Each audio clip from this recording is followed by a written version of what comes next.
शोएब बशीर का वो गेंद जिसे मोहम्मद सिराज बैट पर ले रहे हैं और लॉर्ड्स में करीबन अनगिनत ऑडियंस देख रही है, साथ में 4.5 करोड़ हॉटस्टार जियो पे देख रहे हैं लोग, और अनगिनत इंडिया के क्रिकेट फैंस आंखें गड़ाए देख रहे थे।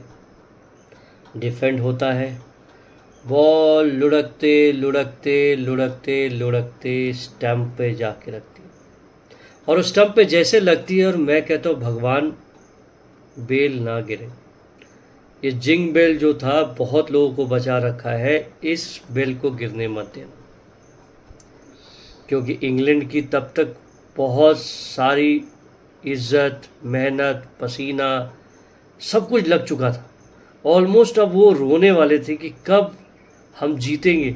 जीत के लिए इतनी बड़ी तड़प मैंने दोनों तरफ नहीं देखी थी, और इंडिया से ज़्यादा इंग्लैंड को लगी थी, क्योंकि सिर्फ सिर्फ सिर्फ 22 रन से हम हारे दोस्तों। वो 22 रन अभी आज कल तो बहुत खटका मुझे क्या, आप जैसे लोगों को भी खटका होगा, लेकिन सिराज और जडेजा को देखकर ऐसा लगा था कि मानो एक स्पोर्ट्समैन कितना दर्द देखता है, कितनी मेहनत करता है, और ढेरों पसीने बहाने के बाद जब पूरा सब कुछ वो झोंक देता है, उसके बाद उसको रिजल्ट नहीं आता है। वैसा ही लग रहा था जैसे जड्डू और सिराज तो एक टाइम ऐसा लगा कि रो देंगे, या शायद रो भी रहे होंगे, कैमरा में पिक्चर आई नहीं। जडेजा को मान नहीं सकते boss, Jadeja has plead his heart out. ये कहानी सिर्फ इंडिया की ही नहीं है। जब से इंडिया इंग्लैंड में क्रिकेट खेलने के लिए उतरा है, और ये टीम जो थी बहुत यंग थी, और इससे हमें कोई उम्मीद नहीं थी, क्योंकि इसमें ना विराट कोहली थे, ना कि रोहित शर्मा थे। इसमें सिर्फ यंगस्टर थे, और कहने को एक्सपीरियंस में एक जसप्रीत बुमराह थे। अदरवाइज किसी ने भी इस ग्राउंड के ऊपर टेस्ट मैच नहीं खेला था। हाँ, एक कुलदीप खेले, बट उसके एक्सपीरियंस को हम काउंट नहीं कर सकते। कल जब लास्ट में जब 192 बनाना था, किसी ने नहीं सोचा था, ना मैंने, ना आपने, देश के करोड़ों फैंस ने ये कभी नहीं सोचा था कि हम इस मुकाम पर आ जाएंगे। टेस्ट क्रिकेट को हम इतनी दूर तक ले जाएंगे, लॉर्ड्स के मैदान में ऐतिहासिक बना देंगे। यदि हम ये टेस्ट मैच जीत जाते तो शायद हम हिस्ट्री में ये इंडिया की सबसे सुनहरी विक्ट्री होती, सबसे जानदार विक्ट्री होती, सबसे कामयाब विक्ट्री होती। इस विक्ट्री को nothing less than a world cup को हम समझते, मतलब वैसा फॉर्ट था। जब हम अपने आप को 192 पे इंग्लैंड को आउट करते हैं, हमने अपने आप को चांस दे दिया था, लेकिन जब वो जो 1 घंटा जो हमने बैटिंग की, और उस बैटिंग के औरन जब यशस्वी जायसवाल ने वो आड़ा तिरछा मारा, मतलब ओवर कॉन्फिडेंस में उन्होंने मारा, मतलब जिसकी कोई ज़रूरत नहीं थी। यदि आप वैसे शॉट्स मारते हो, मतलब फ्लॉइम्बॉन्स की तरह, जैसे मैं ऋषभ पंत यदि मारता है तो मैं मान सकता हूँ कि ऋषभ पंत भैया आड़ा तिरछा ही खेलता है, and that is his ex factor. वो चलेगा तो आपको निकाल ले जाएगा, और नहीं चला तो आपको स्टूपिड स्टूपिड स्टूपिड बोलने का मौका देंगे। लेकिन यदि चल गया तो वही स्टूपिड स्टूपिड स्टूपिड आपको what a bat, what a shot, what a shot, what a game करोगे। यशस्वी जायसवाल ने जैसे वो इररिस्पॉन्सिबल बॉल मारी, खड़ी हो गई, हमने कहा कि बॉस ये क्या कर दिया। उसके बाद ब्रैंडन कास फॉर्म में आ गए, उन्होंने करुण नायर को ले लिया, उन्होंने शुभमन गिल को ले लिया। मैं शुभमन गिल पे बात करता हूँ यार, as an captain I think probably आप बहुत सीखोगे। Shubman Gill will get lot of opportunity. आप यदि एग्रेशन ग्राउंड के ऊपर डालते हो तो बहुत अच्छी बात है, कोई साधु नहीं है बॉस, कोई साधु नहीं है। एग्रेशन बहुत ज़रूरी है, बट एग्रेशन जो है कंट्रोल्ड होना चाहिए। आपको मालूम है कि एग्रेशन फील्ड पे दिखाओ, जिसने गलती की है उसे पनिश करो, उसे आंखें दिखाओ, बड़े भाई की तरह समझाओ, लेकिन अपने आप को कैरिड अवे मत हो जाओ। शुभमन गिल जब आए विकेट पे, उसके बाद उनकी हड़बड़ाहट दिखी, ओवर एक्सप्रेशन देखा। अभी तक 2 टेस्ट मैच में उन्होंने अच्छी बैटिंग की थी, पेशेंस के साथ किया था, काम कंपोज। यहाँ तो पैर ही नहीं निकल रहे थे, पहले बॉल पे फ्लैश करने गए थे, ऑलमोस्ट एज होने वाला था, बट कितने देर तक सर्वाइव करते, एंड ही गॉट आउट। जैसे ही शुभमन गिल आउट हुआ, हमने कह दिया भैया इंडिया तो गई, क्योंकि करुण नायर वो ऑलरेडी स्ट्रगल कर रहे थे और करुण नायर ने अपना विकेट फेंका और निकल गए।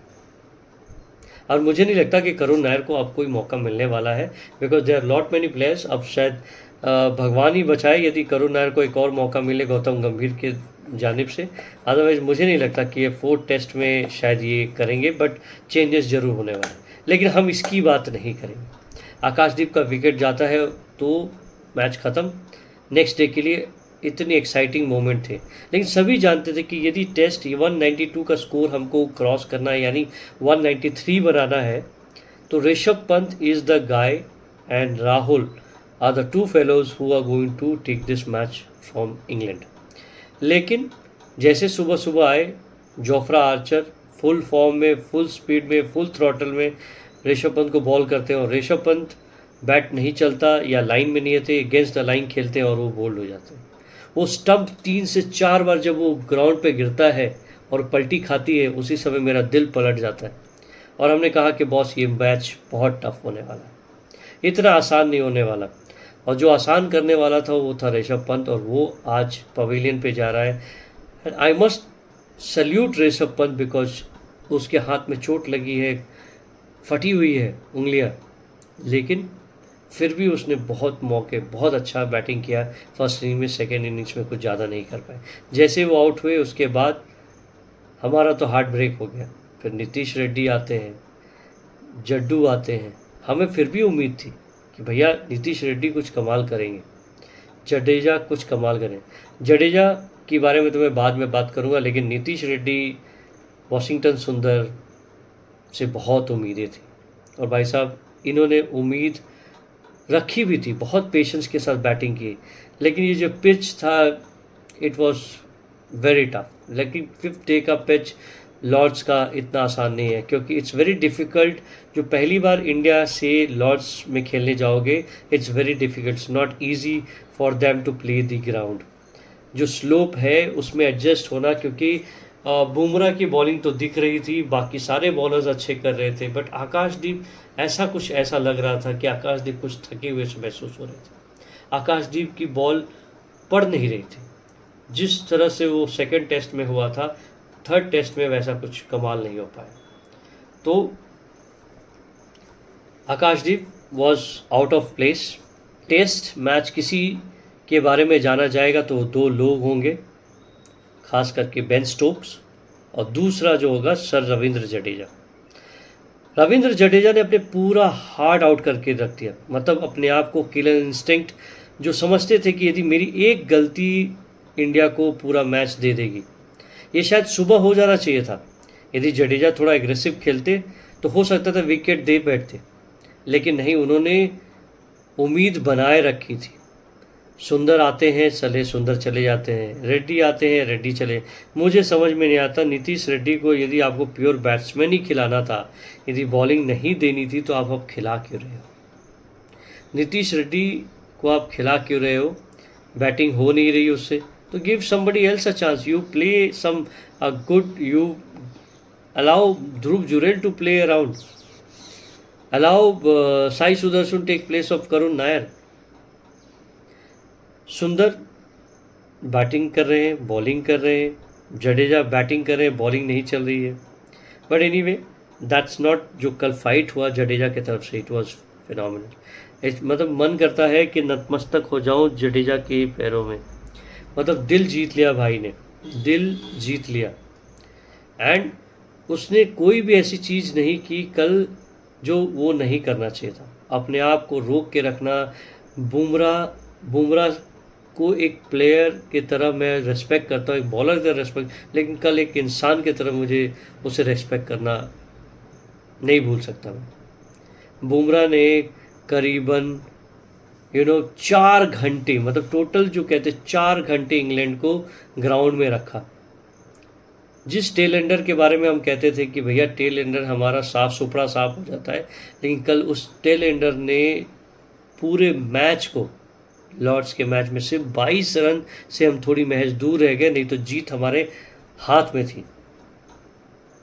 और जब वो विकेट गिरा उसके बाद करोड़ों फैंस का दिल टूटा, जडेजा का दिल टूटा। सिराज जिसने बहुत ही मेहनत की थी, सिराज ने बॉलिंग में मेहनत की, सिराज ने वो 20 से 25 गेंदें जो उसने डिफेंड की, जिसमें से एक 4 भी मारा था, चौका भी मारा था, वो कहीं ना कहीं दर्शाता है कि भैया इस इंग्लैंड टीम को आप लाइटली नहीं ले सकते। और शायद इंग्लैंड ये नहीं चाहेगा कि अगले 4th में, क्योंकि पूरा टेस्ट मैच इंडिया हावी था, जस्ट थोड़ा सा एक सेशन हमारा ख़राब हुआ, उसके बाद फिर हमें मौका नहीं मिला वापस आने का। बट जब तक जडेजा, बुमराह और सिराज थे तब तक हम एज ऑफ द सीट थे। टीवी बंद ही नहीं किया दोस्त, टीवी बंद करने की इच्छा ही नहीं हुई। कहीं ना कहीं हमें उम्मीद थी कि ये तीनों इतनी दूर ले आए हैं, भगवान थोड़ी दूर और लेके चलते, बट ये हो ना सका। लेकिन दूसरी बात एक और कहना चाहूँगा सर, बेन स्टोक के बारे में बात कहना चाहूँगा कि हो सकता है कि एज एन इंडियन फैन मैं कहूँ यार बेन स्टोक साला क्या है, लेकिन एज अ क्रिकेटिंग फ़ैन जिसके पास क्रिकेट का सेंस होगा ना, वो बेन स्टोक को आज ताली मारेगा, उसे शाबाशी देगा। वो बंदा यार 9.1 over on a trout bowling करता और कहता है कि मैं देखता हूँ, आपको मारना है आप मारो। वो अपने देश के लिए उसने 9.5 ओवर बॉलिंग की। और यहाँ वर्कलोड मैनेजमेंट के नाम पे जसप्रीत बुमराह को 8 दिन की छुट्टी मिलती है, उसमें भी वर्कलोड मैनेजमेंट। यदि गौतम गंभीर में गुदा है तो जसप्रीत बुमराह को कहे कि चौथा टेस्ट आपको खेलना पड़ेगा। टेल लेने गई आपकी वर्कलोड मैनेजमेंट। इंडिया को जीतना है, Bumrah is needed and you have to play. Learn from Stokes, आप स्टोक्स से सीखिए। उसने ये कह दिया भैया सीना छल्ली हो जाए, गोली खाने से नहीं हिचकूंगा मैं। स्टोक्स ने अपने आप को as an captain, as an person आज मेरी नज़रों में काफ़ी ऊपर ले गए। बट यस, हम तो हारे तो हैं, but Lord's test will be always remember, क्योंकि ये जो टीम थी ये लड़ना जानती है। वो मैं कहता हूँ यार यशस्वी जायसवाल ज़िंदगी में फिर कभी ऐसी गलती नहीं करेगा। वो जानता है कि ये टेस्ट मैच यदि हम हारे हैं तो इसमें 2 लोगों की सबसे बड़ी भूमिका है, 3 लोगों की भूमिका, आपके यशस्वी जायसवाल, आपके करुण नायर, और तीसरा हो गया Shubman Gill. Nobody can say that they have not taken the responsibility। या तो ओवर एग्रेसिव हो गए जहां नहीं करना चाहिए था, जहां आपको एग्रेशन नहीं दिखाना चाहिए था, आप ओवर शैडो हो गए। तो दोस्तों कोई बात नहीं, होप ये वीडियो आपको पसंद आया होगा। यदि पसंद है तो please do like, share and subscribe. And till then यार इस चैनल को लाइक तो कर दो यार, मतलब आप क्या कर रहे हो यार, लाइक करो, शेयर करो, सब्सक्राइब।